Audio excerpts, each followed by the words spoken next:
यह कुशल श्रमिक कहलाता है।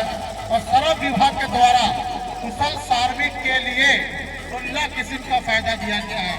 यहाँ पे जो भी मिस्त्री भाई जुड़े बैठे हुए हैं, क्या उनको पता है कि सरकार हम लोग किस कैटेगरी में रखा है?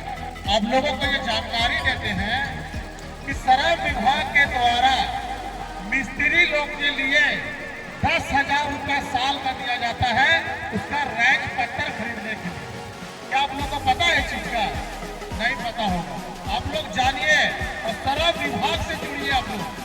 और जुड़ने के बाद बोलिए कि हम लोग कुशल श्रमिक कैटेगरी में आते हैं और कुशल श्रमिक का जो फायदा है श्रम विभाग में वो हमको दिया जाए।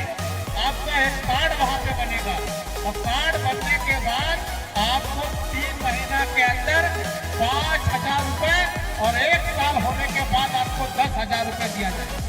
और वही कुशल श्रमिक का फायदा ड्राइवर समाज को भी दिया गया। ड्राइवर समाज को भी कुशल श्रमिक कैटेगरी में रखा गया है। और वहाँ पर जब हम लोग अपने सभी मेंबरों को जोड़ेंगे तो 16 किस्म को जो श्रम विभाग से फायदा दिया जाता है वो फायदा दिलाने का काम भी करेंगे। साथियों, यहाँ पे देखिए बहुत सारा कंपनी चल रहा है, बहुत सारा खदान चल रहा है। तो आप लोगों को ये बताना चाहेंगे कि कोल माइंस का जो गाइडलाइन है, कोल इंडिया जो एक्ट है, उसके तहत में यहाँ पे जो कोल इंडिया में जो ड्राइवर होता है उस पर एचपीसी पेमेंट लागू होती है। आप लोगों को एचपीसी पेमेंट के बारे में जानकारी है? एचपीसी पेमेंट केंद्र सरकार के द्वारा प्रत्येक ड्राइवर को जो खदान में ड्यूटी करते हैं उसको 1400 कुछ रुपए प्रतिदिन हाजिरी है और 8 घंटा ड्यूटी और सारा सुविधा दिया जाना चाहिए। यह केंद्र सरकार ने दिया गया है। एचपीसी पेमेंट सभी ड्राइवरों को दिया जाए जो खदान में नौकरी करते हैं। और यहाँ पे बहुत सारे ड्राइवर हैं जिनको मालूम नहीं होगा। यह हो सकता है कोई ड्राइवर को मालूम भी हो।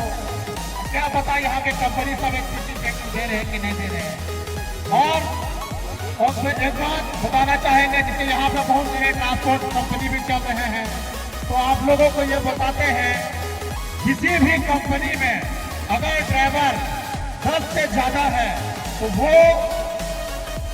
ईएसआई विभाग के माध्यम से उसको जोड़ा जाना चाहिए।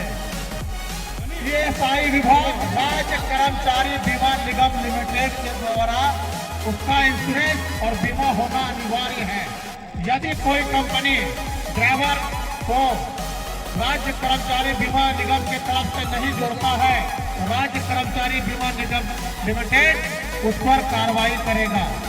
और उसके लिए हम लोग ट्रेड यूनियन को गठन किए हैं कि जो भी कंपनी या जो भी बड़ा ट्रांसपोर्टर जो ड्राइवर का अधिकार को नहीं दे रहा है उस पर ट्रेड यूनियन कार्रवाई करेगा।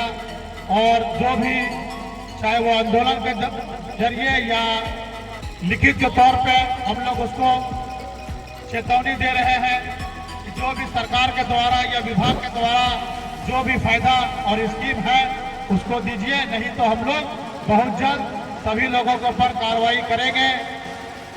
और साथियों, आप लोगों को ये बताते हैं कि हमारा ड्राइवर समाज के लिए वेलफेयर बोर्ड, ड्राइवर आयोग, एक्सीडेंट बीमा, ये सभी चीज होना अनिवार्य है। जब तक ड्राइवर वेलफेयर बोर्ड हम लोग को नहीं मिलेगा, जो भी सरकार से स्कीम है राज्य सरकार से वो हम लोग को नहीं पहुंच सकता। इसीलिए हम लोग कोशिश कर रहे हैं कि ड्राइवर वेलफेयर बोर्ड बनाया जाए, ड्राइवर आयोग बनाया जाए। और हम लोग का एक मुख्य मांग है कि ड्राइवर समाज के लिए कम से कम 20 लाख का कि सरकार के द्वारा मुआवजा दिया जाए। किसी भी ड्राइवर समाज के साथ कोई घटना दुर्घटना अगर होता है तो कम से कम उसका फैमिली, उसके बाल बच्चों को रोड पर नहीं आना पड़े। और 20 लाख का अगर मुआवजा मिलता है तो कहीं ना कहीं उसका फैमिली, बाल बच्चों का भरण पोषण हो सकता है। हम लोग ट्रेड यूनियन के माध्यम से सभी जिला में जाकर के लोगों को जागरूक कर रहे हैं। संगठन से जुड़िए, संगठन में जुड़ने में बहुत फायदा है। लोगों को जागरूक होने का काम भी मिलेगा, जागरूक होगा। जब तक हम लोग जागरूक नहीं होंगे, अपना हक अधिकार को नहीं जान सकेंगे, अपने बारे में हम लोग बातचीत नहीं कर सकेंगे।